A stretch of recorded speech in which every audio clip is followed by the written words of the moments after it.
The marble halls of the imperial palace echoed with hushed whispers as servants scurried through corridors adorned with golden tapestries.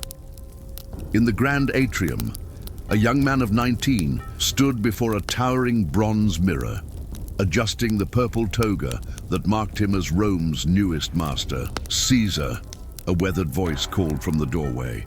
Seneca, the philosopher tutor, entered with measured steps, his sandals clicking against the polished floor. Nero turned, his boyish features lighting up with a smile that didn't quite reach his eyes. "My dear teacher, come, tell me, do I look the part of an emperor?" Seneca studied his pupil carefully. The youth before him bore little resemblance to the gentle boy he'd once instructed in rhetoric and philosophy. Power, it seemed, had already begun its corrosive work. "You wear the purple well, Caesar. But remember, the weight of Rome rests not on your shoulders alone. Your mother, Agrippina, your advisors, the Senate, we all serve Rome together." Nero's smile faded. "My mother." He spat the words like poison. "She forgets that I am emperor now, not her puppet." Through the palace windows, Rome sprawled beneath them, a city of 1,000,000 souls, master of the known world. The Tiber River snaked through neighborhoods where patricians lived in luxury while the poor huddled in crumbling insulae. The Colosseum's foundations were yet to be laid, but the Circus Maximus already roared with crowds demanding bread and spectacle. Agrippina swept into the room without announcement, her stola flowing behind her like a cape of authority. At 43, she remained striking, her features sharp as a blade. "Leaving without consulting me again?" she demanded, ignoring Seneca's presence. "The grain distribution needs your seal, the Praetorian Guard awaits their bonus, and the Syrian delegation." "Enough!" Nero's voice cracked through the air. "I am Caesar Augustus, chosen by the gods themselves. You forget your place, mother." The tension hung thick as incense smoke. Agrippina's eyes narrowed, eyes that had seen 3 husbands dead, that had poisoned a sitting emperor to place her son on the throne. "My place?" Her voice dropped to a dangerous whisper. "I made you emperor, boy." Never forget that. After she departed, Nero's hands trembled. Seneca approached cautiously. "Your mother is formidable, but Rome needs stability. The people still remember Caligula's madness, Claudius's weakness."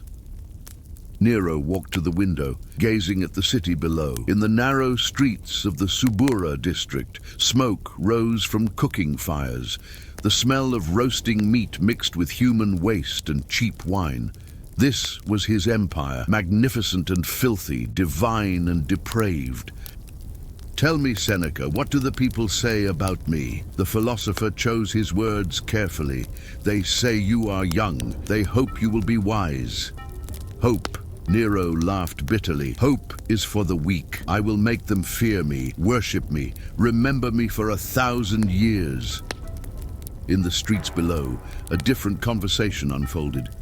Marcus, a leather worker from the Trastevere district, hurried through the crowded Via Sacra, his calloused hands clutching a small wooden cross beneath his tunic. "Brother Marcus!" A whispered greeting came from the shadows. Priscilla, a freedwoman who worked in a patrician household, emerged from a doorway. "Are you coming tonight?" Marcus glanced around nervously. "To the meeting?" "Yes, but we must be careful. 3 more were arrested last week near the Forum." "For what crime?" "For speaking the name of Christus too loudly, for refusing to burn incense to the emperor's genius." Priscilla's face tightened with fear and determination. "Then we'll speak it quietly, but we will speak it." As twilight descended on Rome, 2 worlds coexisted, one of marble and power, another of faith, whispered in cellars and catacombs. The young emperor in his palace and the believers in their shadows had no idea how violently their paths would soon collide. In the Senate House, old men in white togas debated grain prices and provincial governors, pretending their power mattered. They understood what Nero was still learning, that emperors came and went, but Rome, endured. Burrus, prefect of the Praetorian Guard, met privately with Seneca in a columned corridor. "How long can we control him?" Burrus asked. His soldier's face creased with worry. "As long as we remain useful," Seneca replied. "Perhaps longer if we're lucky, and if we're not." Seneca's silence spoke volumes. That night, Nero couldn't sleep. He walked the palace gardens alone, past fountains that sparkled in moonlight, past statues of gods and heroes. At 19, he ruled 50 million people, commanded the mightiest legions ever assembled, controlled wealth beyond counting. Yet his mother's words haunted him. "I made you emperor." In a modest apartment in the Esquilin district, Marcus knelt with 24 others in a baker's cellar. They broke bread together, shared wine, and listened as an elderly man named Aquila read from letters sent by a tent maker named Paul. "For we wrestle not against flesh and blood," Aquila read by lamplight, "but against principalities, against powers, against the rulers of the darkness of this world." The words hung in the air like prophecy. Neither the emperor in his palace nor the believers in their cellar knew that within months Rome would burn. And when it did, when flames consumed 14 districts and left thousands homeless, Nero would need a scapegoat. The Christians would be ready-made for the role. Hey, you're hearing this incredible story from ancient Rome, right? If you're in your car, at work, or relaxing at home, drop in the comments where you're tuning in from. And if this story's already got you hooked, don't forget to smash that like button. 3 years had transformed the boy emperor into something darker. Nero's face had grown heavier, his eyes harder. The purple toga now seemed to fit perfectly. Or perhaps he had simply grown into the cruelty it represented. "She must die." Nero's voice was flat, emotionless, as he spoke to Anicetus, commander of the fleet at Misenum. The naval commander shifted uncomfortably. "Caesar, she is your mother. The people will believe what I tell them to believe." Nero slammed his fist on the marble table. Wine cups rattled. "Agrippina plots against me. She conspires with my rivals. Every day she breathes is a day. My throne is threatened." Anicetus had served 3 emperors. He knew when argument was futile. "How would you have it done, Caesar? An accident. The gods are capricious, are they not? Ships sink, ceilings collapse, mothers die."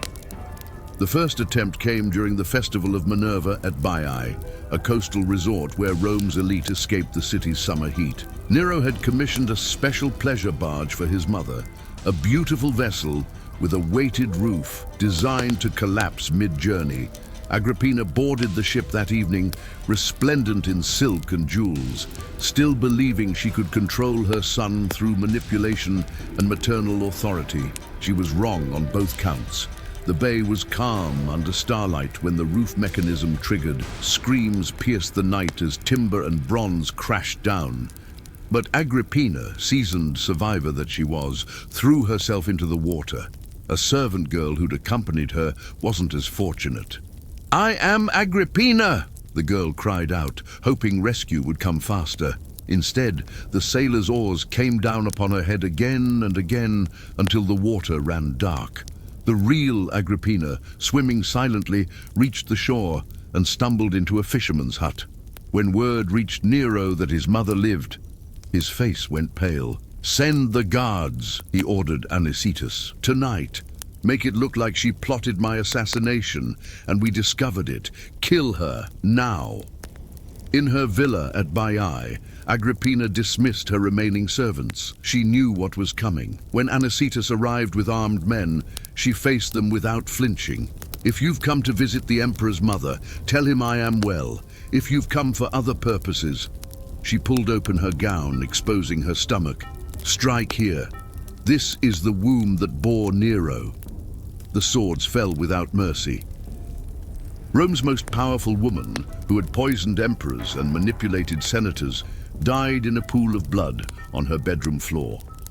When news spread through Rome, the reaction was complicated. Many patricians hated Agrippina, but feared what her murder revealed about Nero. The common people whispered darkly about divine retribution. Seneca, now understanding his pupil was beyond redemption, composed a letter to the Senate explaining that Agrippina had plotted parricide and taken her own life when discovered. Few believed it, all accepted it. Nero himself seemed liberated. Within weeks, he divorced his wife Octavia, Claudius's daughter whose bloodline had legitimized his claim, and married Poppaea Sabina, a beautiful manipulator who matched his appetites. Finally, Nero told Poppaea, as they reclined on silk couches in the palace, "I am truly free." Poppaea traced a finger along his jaw. "Free to be the god you were meant to be, my love. Free to remake Rome in your image." The emperor's appetites grew boundless. He performed in theaters, racing chariots, and playing the lyre, degrading the imperial dignity in ways that made patricians cringe. He threw banquets that lasted for days, featuring courses so elaborate that peacock brains and flamingo tongues became common fare. But in the shadows of Rome's magnificence, something else was growing. The Christian community had expanded from dozens to hundreds, then thousands. They met in homes, in workshops, in the catacombs beneath the city. They shared all possessions, cared for widows and orphans, refused to worship the emperor as divine. Tigellinus, the new Praetorian prefect, a man whose cruelty made previous commanders seem gentle, brought this to Nero's attention. "These Christians," Tigellinus explained, standing in the imperial throne room where golden eagles glowered from marble columns, "they claim a Jewish carpenter is Lord of the universe. They call him Christus, executed under Pontius Pilate in Judea." "A dead carpenter?" Nero laughed. "And people follow this nonsense?" "Thousands, Caesar, and they refuse the imperial cult. They won't burn incense to your genius. They say their God forbids it." Nero's laughter died. "Treason, then?" "In essence. But they're mostly slaves, freedmen, the poor, hardly worth your attention." For now, Nero filed the information away. He had grander concerns, new palaces to build, new spectacles to stage, new pleasures to pursue. In the Subura district, Marcus the leatherworker gathered with his growing congregation in a fuller's shop that stank of urine used to clean cloth. Among them now were a soldier named Cornelius, a widow named Dorcas, even a young patrician woman named Julia, who risked everything to be there. "Times are changing," Marcus warned them. "The emperor grows more erratic. His mother's murder was only the beginning. We must be wise as serpents, gentle as doves." "Should we stop meeting?" Julia asked, her cultured accent standing out among the rougher voices. "Never," old Aquila answered. "If they forbid us to speak of Christus, we must speak louder. If they forbid us to gather, we gather in secret. If they kill us—" He paused, his ancient eyes reflecting lamplight. "Then we die as he died, and death has no power over us anymore." In the palace, Nero stood before his bronze mirror again. But now he saw something different. Not a boy playing emperor, but a god among men. The reflection smiled back and Rome trembled. If you're as invested in this story as I am telling it, subscribe to the channel so you don't miss any secret history. Hit that bell to get notified when we post new videos. July 64th AD, the heat in Rome was suffocating. Even the wealthy who could afford slaves to fan them with peacock feathers found little relief. The narrow streets of the city baked like ovens, and the wooden insulae, those cramped apartment buildings where the poor lived stacked 5 and 6 stories high, were tinderboxes waiting for a spark. Nero was at Antium, his coastal villa, when the fire started. It began in the Circus Maximus district, near the shops that sold oil and perfume, flammable goods that exploded when the first flames touched them. A strong wind from the south turned a small blaze into an inferno within minutes. "Fire! Fire in the valley!" The cry went up just after midnight. Thousands woke to find their neighborhoods already consumed. Families scrambled through smoke-filled streets, carrying children and whatever possessions they could grab. The flames moved faster than people could run, jumping from building to building, feeding on timber, cloth, and thatch. Gnaeus, a baker whose shop had fed the neighborhood for 20 years, watched helplessly as orange flames devoured everything he'd built. "My ovens," he whispered, tears streaming down his soot-covered face. "My father's ovens." His wife pulled at his arm. "The ovens can be rebuilt. We can't. Come." For 6 days, Rome burned. The fire destroyed 3 of the city's 14 districts completely. 7 more were severely damaged. Ancient temples turned to ash. The sacred shrine of Vesta, where the eternal flame had burned for centuries, was consumed by a fire far less holy. When Nero received word, he rushed back to Rome. Contrary to later myths, he didn't fiddle while Rome burned. He actually organized relief efforts, opened his own gardens to refugees, and arranged for grain to be distributed. But his very efficiency sparked suspicion. "He's doing too much," a senator named Piso muttered to his colleagues as they surveyed the devastation, almost as if he knew this would happen. "Careful with such words," another senator warned. "Walls have ears these days." "Everything has ears," Piso replied bitterly. "That's how tyranny works." The rumors spread through the refugee camps, like the fire itself had spread through the streets. Some claimed they'd seen men with torches, deliberately spreading the flames. Others swore the fire started in multiple locations simultaneously. Impossible, unless someone planned it. Nero, whether guilty or not, needed to redirect the blame. And Tigellinus had a solution. "The Christians," the Praetorian prefect suggested, meeting with Nero in a tent erected among the ruins. Through the open flap, they could see smoke still rising from collapsed buildings. "The people already hate them. They're secretive. They meet in darkness. They speak of the world's end in flames." Nero's eyes lit up. "Go on." "They refuse to honor the gods. Perhaps the gods grew angry. Perhaps these Christians are the gods' punishment, or perhaps they set the fires themselves to fulfill their prophecies." It was perfect. Too perfect to be true, but perfect nonetheless. Within days, the arrests began. Marcus, the leather worker, was seized while trying to help dig survivors from a collapsed insula. Soldiers appeared without warning, dragged him through the street as neighbors watched in confusion. "What's his crime?" someone shouted. "Christian," a soldier spat back, as if the word itself explained everything. Cornelius the soldier was arrested in his barracks. His own brothers-in-arms turned on him when Tigellinus offered rewards for information. Within a week, hundreds were in custody. In the forum, hastily erected cages held the accused. Passers-by could see them, men, women, even children, crowded together, awaiting judgment.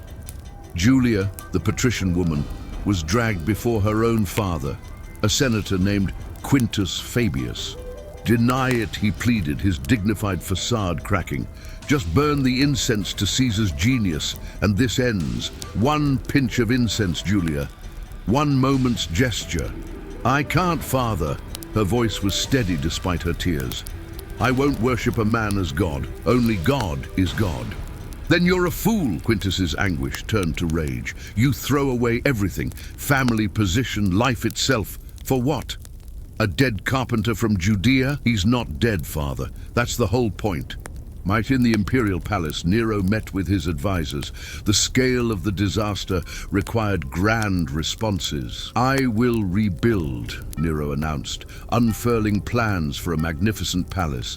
"Not just rebuild, I will make Rome greater than before. My golden house will span hundreds of acres. There will be gardens, lakes, a colossal statue of myself as the sun god."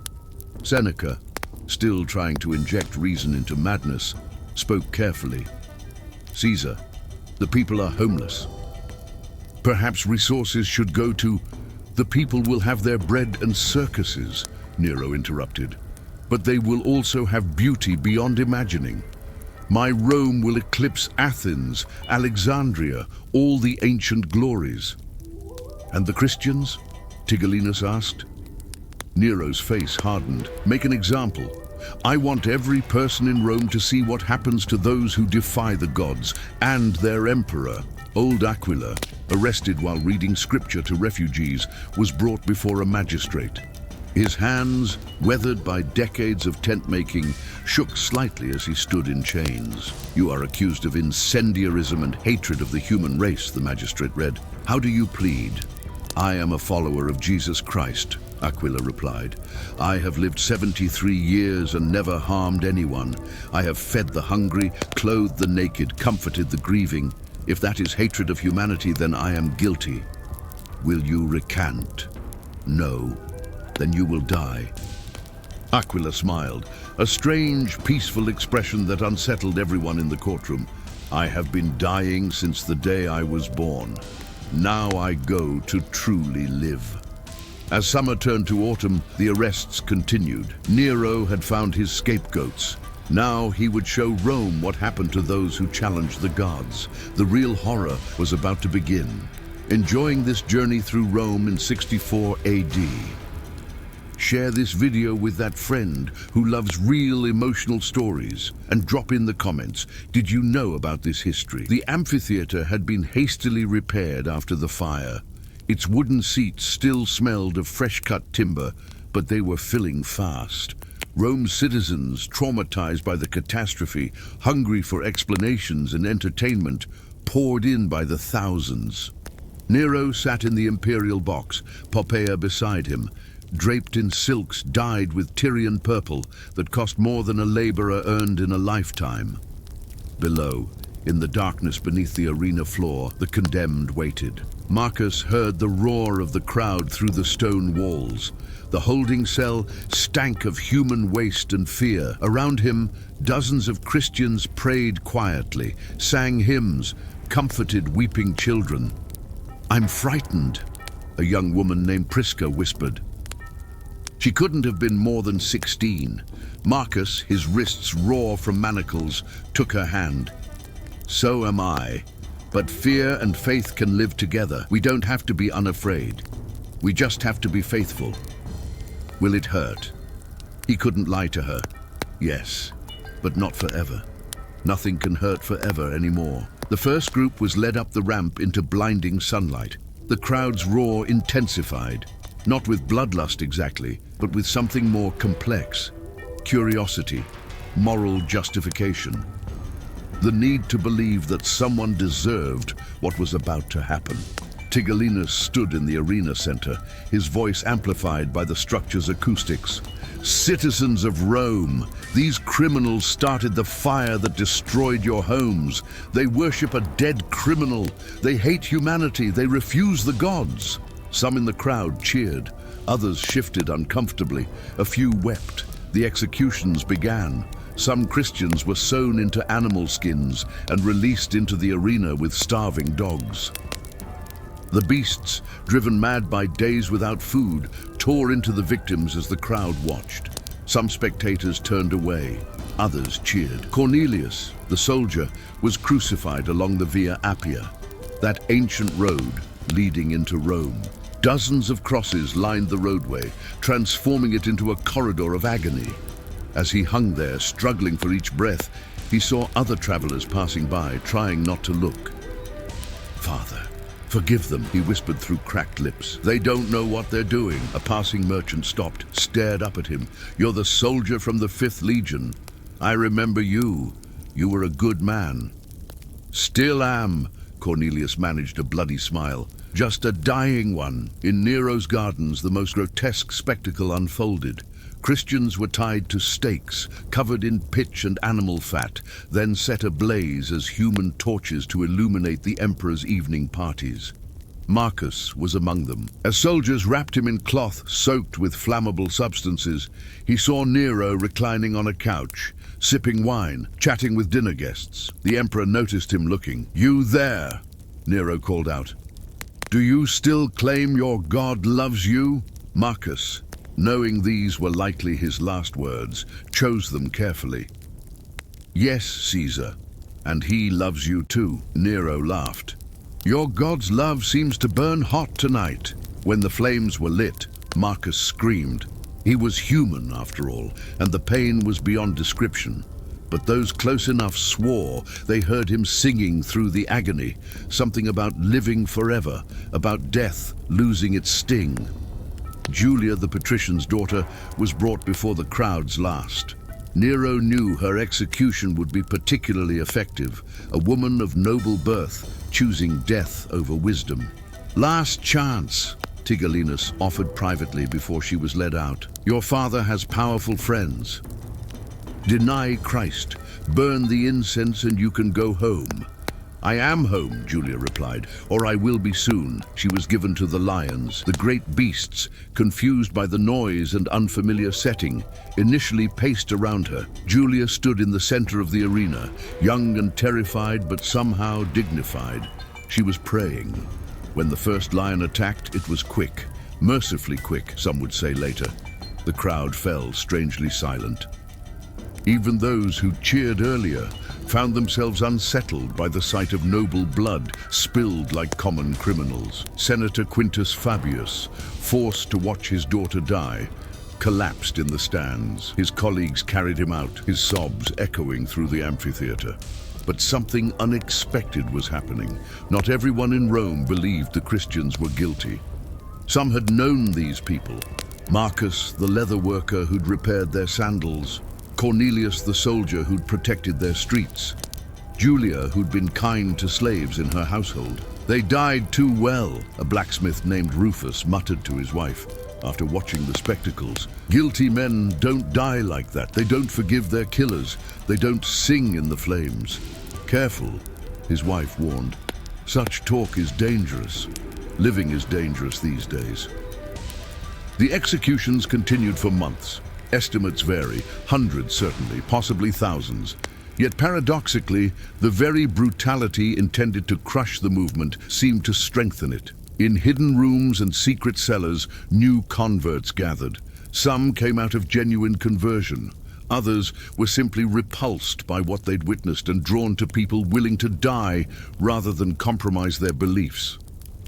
An elderly patrician named Gaius Marius, whose family had served Rome for generations, attended a clandestine Christian meeting in an olive oil warehouse. "Why are you here?" the nervous host asked. "You're risking everything." "I watched them die in the arena," Gaius replied quietly. "I'm 71 years old.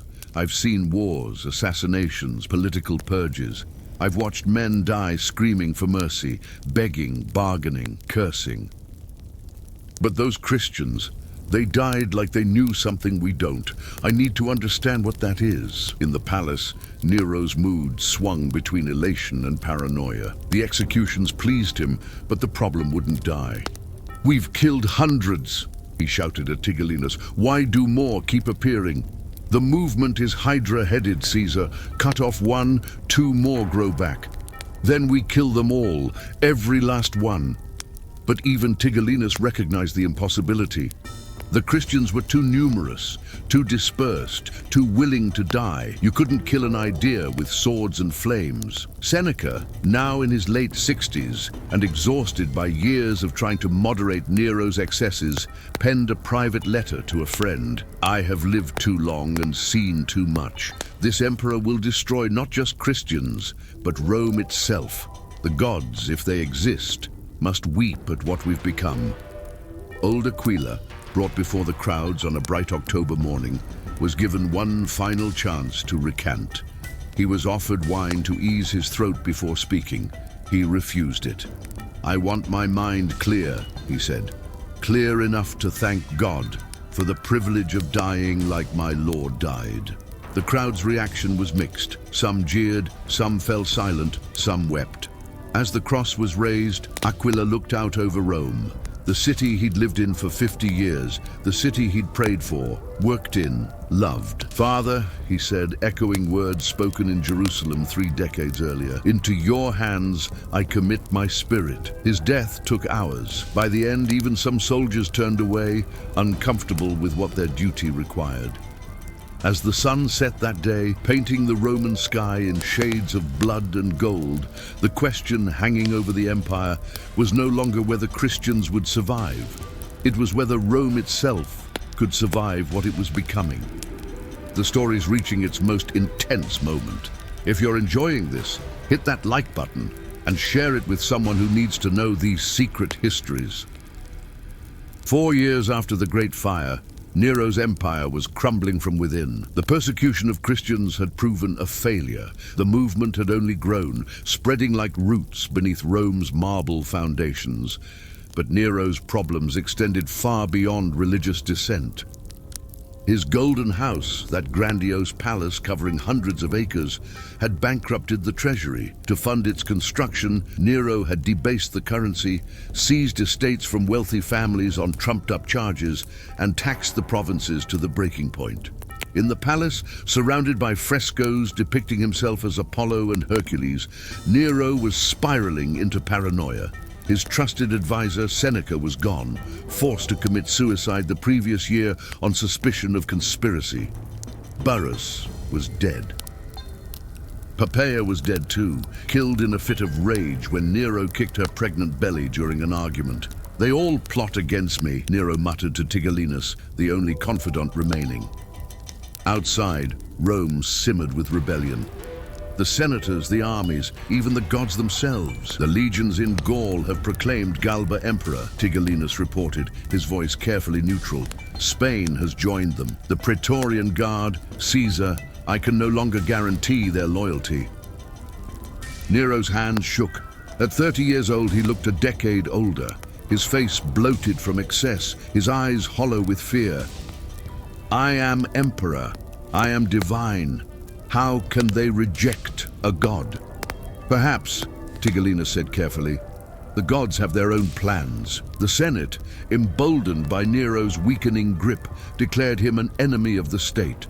The penalty was death by ancient custom, to be stripped naked, beaten, and strangled. Nero fled the palace in disguise, accompanied by only a few loyal slaves. As he rode through Rome's streets under cover of darkness, he passed the very places where Christians had died screaming his name. In a villa 4 miles from the city, Nero finally accepted the inevitable. Roman soldiers were coming. Galba's forces were closing in. The empire he'd ruled with such cruelty was rejecting him. "Do it quickly," he told a freedman named Epaphroditus, offering his own throat to the blade. "Strike true." As the sword fell, Nero's last words were telling, "What an artist dies in me. Not a god, not an emperor, an artist." Meanwhile, in hidden corners of Rome, the Christian community continued its work. The persecution had eased slightly in Nero's final chaotic months, his attention diverted by survival, and believers emerged cautiously from the shadows. In a modest house near the Aventine Hill, a gathering of 50 Christians met to remember their martyred brothers and sisters. Among them was a young man named Clement, who would later become one of Rome's bishops. "We must write it down," Clement insisted. "All of it. Marcus's courage, Julia's faith, Aquila's last words. If we don't preserve their testimony, who will?" An elderly woman named Lydia, who'd survived the persecutions by hiding in the countryside, nodded slowly. "I remember them all, every name, every face. Let me tell you about the night Marcus was arrested." The stories were recorded, copied, shared. Some details were surely embellished over time, but the core truth remained. Ordinary people had faced extraordinary evil with extraordinary courage. News of Nero's death spread through Rome like wildfire. The reaction was mixed. Some celebrated, throwing flowers in the streets. Others worried. Instability had a way of getting innocent people killed. Senator Quintus Fabius, who'd lost his daughter Julia in the arena, stood in his atrium staring at her portrait. She'd been 19 when she died, her whole life ahead of her. "Was it worth it?" he whispered to the painted image. "Your faith, your Christ, your certainty, was it worth dying for?" He received no answer, of course. But that night, driven by grief and curiosity he couldn't explain, he attended a Christian gathering. They welcomed him, the father of a martyr, the senator who couldn't save her. "Tell us about Julia," they asked. "We want to remember her." So he did. And in the telling, something shifted inside him. By dawn, the senator who'd begged his daughter to deny Christ was asking to be baptized. The pattern repeated across the empire.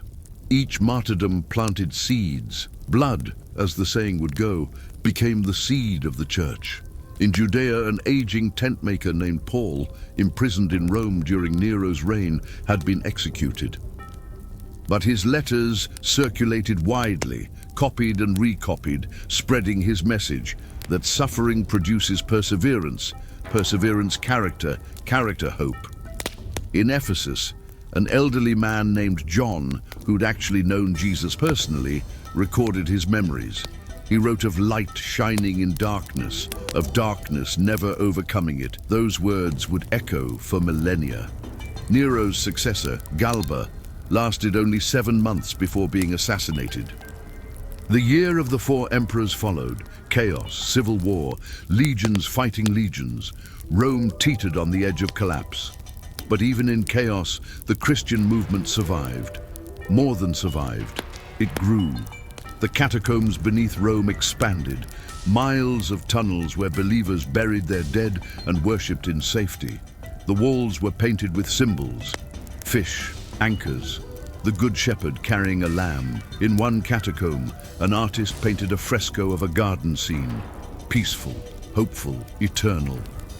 Below it, an inscription in rough Latin, Marcus, leatherworker, faithful unto death, he loved much and was loved much, awaiting the resurrection. A full generation after Nero's death, an elderly Roman official named Pliny the Younger would write to Emperor Trajan about the Christian problem. His letter described people who met before dawn to sing hymns to Christ as to a god, who bound themselves by oath not to commit fraud or theft or adultery. They're harmless, Pliny essentially concluded. Misguided perhaps, but harmless. Trajan's response was pragmatic. Don't hunt them actively, but punish them if accused and proven guilty. The persecutions would continue off and on for another 2 centuries. Yet every persecution failed in its essential purpose. You cannot kill an idea whose adherents welcome martyrdom. You cannot destroy a faith that sees death as doorway rather than ending. By 313 AD, Emperor Constantine would legalize Christianity. By 380 AD, it would be Rome's official religion. The religion Nero tried to drown in blood would eventually inherit his empire. In modern Rome, tourists visit the Colosseum without knowing they walk on ground soaked with martyrs' blood. They admire the ruins of Nero's Golden House without understanding the cost of its construction. They see marble columns and ancient roads and architectural wonders, a civilization that built monuments to last forever. But the Christians built something more enduring than marble. They built a movement on the bedrock of conviction, the unshakable belief that some truths matter more than life itself. Marcus the leatherworker, dying as a human torch, couldn't have imagined that 2,000 years later, billions would follow the path he died defending. Julia, torn apart by lions, couldn't have known that her sacrifice would be remembered while her father's senatorial achievements faded to footnotes. Nero built palaces. The Christians built churches. Nero demanded worship. The Christians offered love. Nero ruled by fear. The Christians led through service. In the end, the emperor who proclaimed himself divine is remembered primarily as a tyrant, while the carpenter from Nazareth he tried to erase is worshipped worldwide. History, it seems, has a sense of irony. In a cemetery outside modern Rome, archaeologists recently discovered an inscription from the 1st century. Weather-worn and barely legible, it reads simply, "I believe, I hope, I love, I am not afraid." Those words, carved by someone whose name is lost to time, sum up the legacy of those who died in Nero's persecutions. They believed something worth dying for. They hoped in something beyond this world's cruelty. They loved even their enemies. And in the end, they were not afraid. The cruel emperor is dust. The faith he tried to destroy endures. That is the true end of this story. Not in Rome's amphitheaters or Nero's gardens or the flames that consumed the city, but in the quiet persistence of an idea that proves stronger than imperial power. That truth matters, that love conquers hate, that light always outlasts darkness. No matter how long the night, no matter how fierce the flames, morning always comes. So, what did you think of this story about the cruel Emperor Nero? Drop your thoughts in the comments. Haven't subscribed yet? Then subscribe now. We've got new stories every day here at Secret Histories. See you in the next video.